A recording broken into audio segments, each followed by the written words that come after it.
once around the park, James, and don't spare the horses.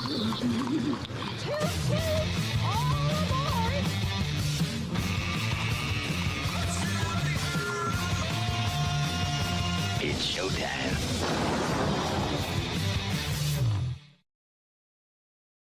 All right, welcome in. Here we go. It's a bonus edition of On the Ledger Ontario Politics podcast. We were recording yesterday at just about this time, Thursday morning, and it was budget day. And as we always note, things may have changed by the time you hear this. Well, certainly things have changed based on the last time we recorded just over 24 hours ago. The budget was indeed tabled. Peter Bethlen-Falvey coming up with his fiscal plan for the next 12 months, looking over the horizon into the early 30s. And right now, we kicked it around yesterday in the podcast, talking about what will the priorities be reflected in this budget. And we were lucky enough to have Jessica Smith-Cross. She's the editor of the Trillium on the roundtable yesterday. By the way, you want to check out just her perspective, her context on why it's important to pay attention to the freedom of information changes, which did show up, by the way, in the budget. So we're happy and pleased to have Jessica back at the table this Friday morning, the morning after the most exciting day on your editorial calendar, Jessica. Sure is. Two things. So what's interesting to me is what's in the budget and what's not in the budget. So the FOI is actually in the budget. It's mentioned in the budget. But if I read this correctly, it's balled into what sounds like is going to be like an omnibus bill with a few other things in it. So if you vote against the FOI, you're going to be voting against some healthcare measures. Is that what's going to happen here? Yeah, the bill has been tabled. The bill is about an inch thick. We have started reading through it, but not finished. But yeah, all of the things that they have been talking about recently seem to be in there, so including the FOI changes, which is the first thing I went looking for to read. But yeah, they're going. It sounds like they're putting everything they've been talking about recently into this budget bill, which they're going to try to pass pretty quickly, is what we're hearing. Yeah, and I get that it's the budget bill, but I've got a real stick in my craw about the omnibus bills generally, because what happens then politically is you can't parse it out. There might have been a day in this in the legislature when somebody would have introduced an amendment to carve out a piece and you would have voted on separately. That just doesn't happen anymore. Yeah, they might have gotten all the parties on board with taking the HST off new homes for a year, right? That's something that at least seems popular all around. But if it's being lumped into the budget bill, they're not going to get the support for it they might have had from other parties. And you can say, why did you oppose the HST on cutting the HST on new homes? They're like, well, gave you no choice. It was all on a bill, but that's politics. That's happened from this government, the government before. It's the way it has been for a while. Well, it's a rote answer from the government benches when the opposition stands up and says, "Why aren't you fixing the highway in Northern Ontario?" And then the transportation minister will get up and say, "Well, every time we put something in front of you, you voted against it." And I'm thinking, I'll bet that was in an omnibus bill, right? Yeah, that's how it goes. Yeah. So it's not that I voted against a safer highway. I probably voted against some other cockamamie scheme that was rolled up in that legislation. A couple of things that weren't in there, and notably the questions around the airport, and the I know 413 I guess was mentioned, but it was just more of in passing. The work is underway, and that $9 million or whatever the study had already been announced months ago.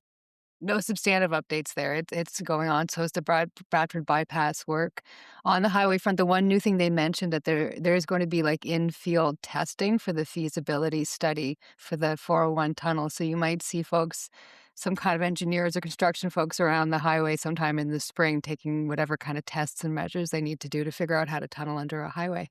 Mm. Overall, this budget is typical, I think, of a budget in an early part of a mandate. There's no big shiny things that say, "Look at me, you can, have all your bells and whistles." But the spending is extraordinary. One, and I heard the minister talking about it, saying, "Well, it's not as bad as it was in COVID." Okay, COVID was something extraordinary in and of itself. So take that out of the equation. This is a fairly heavy spending, high spending, if not the high spending that the government has put forward. Um, and I read the piece that you guys had put up from your economist, Brian Lewis, on the Trillium. And, context, C.D. Howe Institute. So they're going to think a little bit more fiscally conservative than, most others. But his message was really interesting because the spending is based on what appears to be, oh my, look what just happened to us. And he said all of these things were foreseeable in terms of pressures on healthcare, pressures on education, everything else that was baked into it. And he kind of, encapsulated what we were talking about just recently on the podcast, and that is, where's the plan here? And he worries that the credibility around the plan is the real Achilles heel for this government that doesn't appear to be one.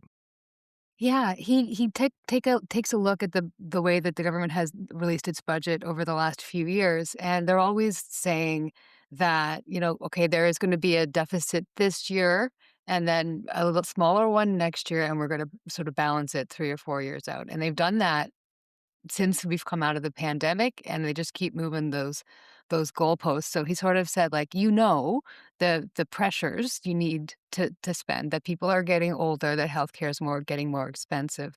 Those were all there when you were doing those budgets in recent years. And you're always saying, oh yeah, you'll find that you won't spend in the coming years to get to that balanced budget. You'll make your efficiencies, you'll do what you need to do, but they don't come. And he noted that it's always sort of been the way of trying to say that, those efficiencies are coming and then they don't.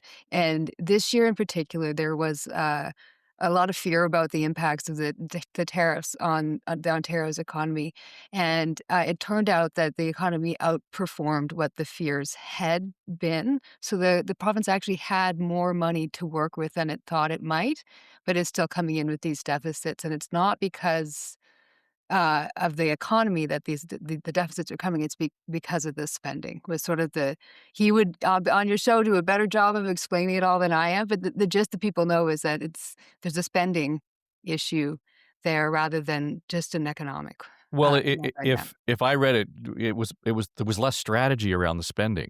I mean, we saw all of these things coming, and I mean, it was interesting off the top. He sort of looks at the economy's better, we've got more revenue, but holy cow, we're driving now. What is it? The fourth largest cost is our debt service in Ontario. So where does this go? We're spending more on our debt than we are on post-secondary education.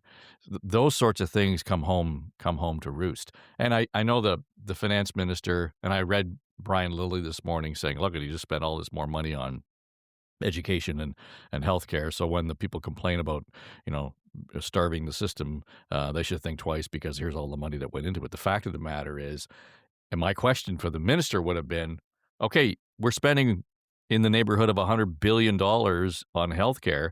How is that, by the time you stand up next time in the House and present a budget, how am I going to see a measured difference in hallway healthcare? There doesn't seem to be any thread that they're able to pull through and tell the story. It's great that they're building buildings. It's great that they're investing in the buildings and the infrastructure, but that doesn't seem to be getting at the real issue around the service delivery in healthcare. Yeah, they are trying to tackle structural problems in the economy. Again, here, not an economist, but one of the themes of the budget was, one of the big new interesting things in the budget was this Protect Ontario Account Investment Fund, which is a mouthful. It's $4 billion, part of $5 billion that they had announced last year. But what they're doing with it is a little bit interesting. They're going out to find a private sector investment fund manager, like a best in class, from the private sector, to manage investments on behalf of the province. $4 billion worth, apparently, into strategic sectors that the province thinks would benefit the economy. So it would be investments in stuff like defense, life sciences, critical minerals, mining. So the things that they mentioned, and they're calling it a unique an evolution between the relationship between the private sector and the government in a unique approach. But what I think they're aiming to do is, when looking at this big picture economic stuff, is fix some of the economic problems, boost economic growth, so that then we can pay for the health care that we need for all these people like us who need Mm. healthcare, my kids who need education and all that stuff. And that's the game plan. But it's maybe easier said than done to make that economic growth come home and do it quickly.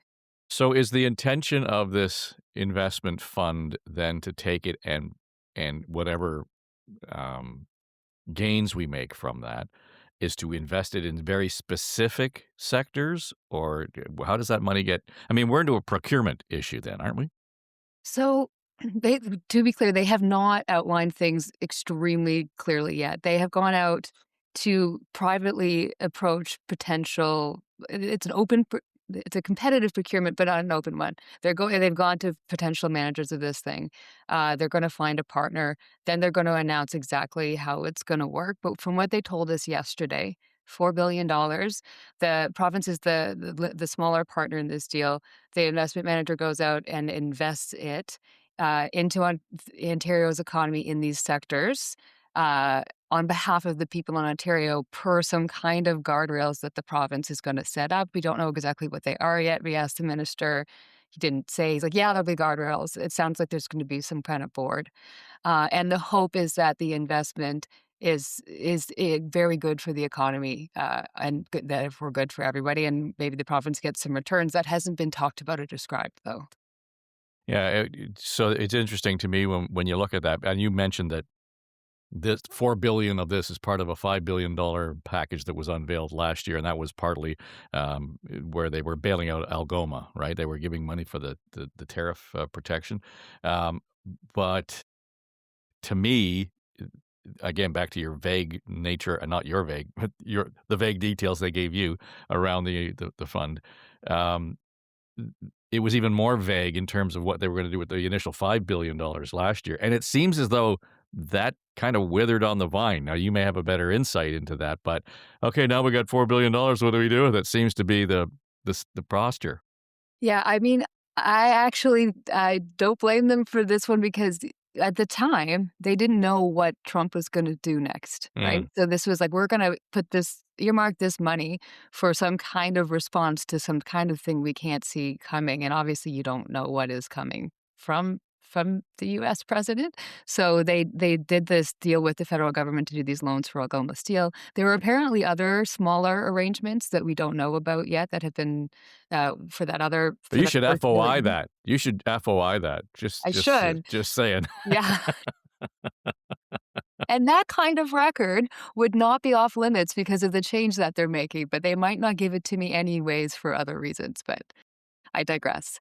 But yeah, so there is a plan. That was a plan to deal with what is coming from Trump. This seems more like a plan to invest in new emerging companies and industries and things that will make Ontario's economy stronger.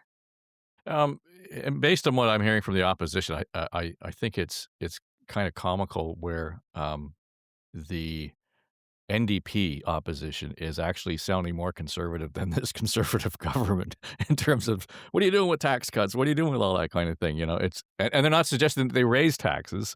They're complaining about the tax cuts themselves. Um, is there anything in here? Do you get a sense based on even the conversation we had yesterday that this is sort of a,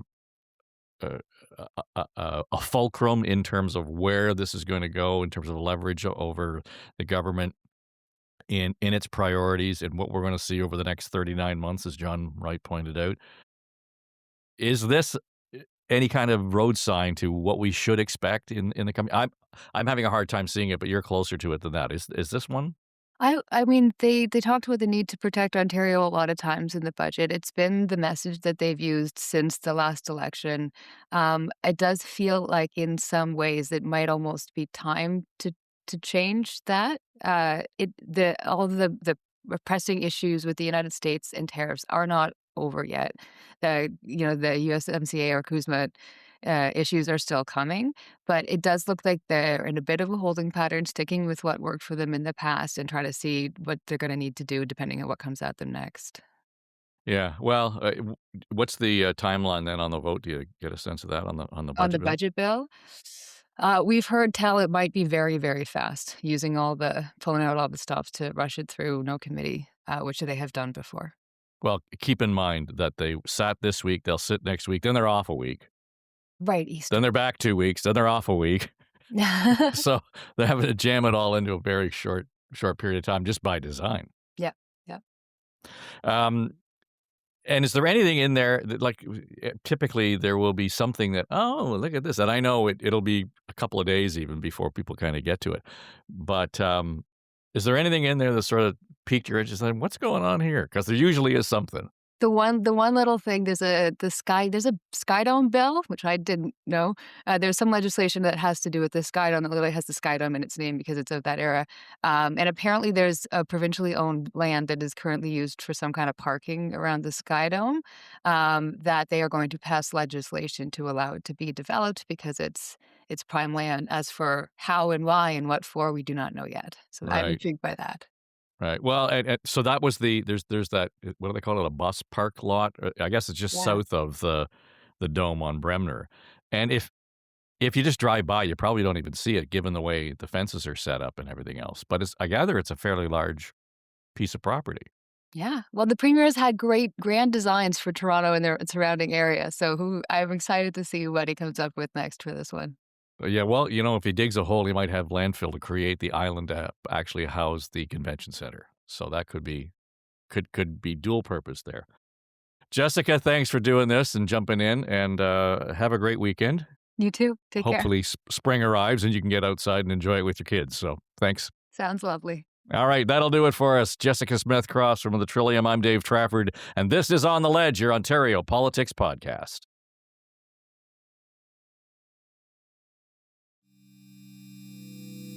Pay no attention to that man behind the curtain.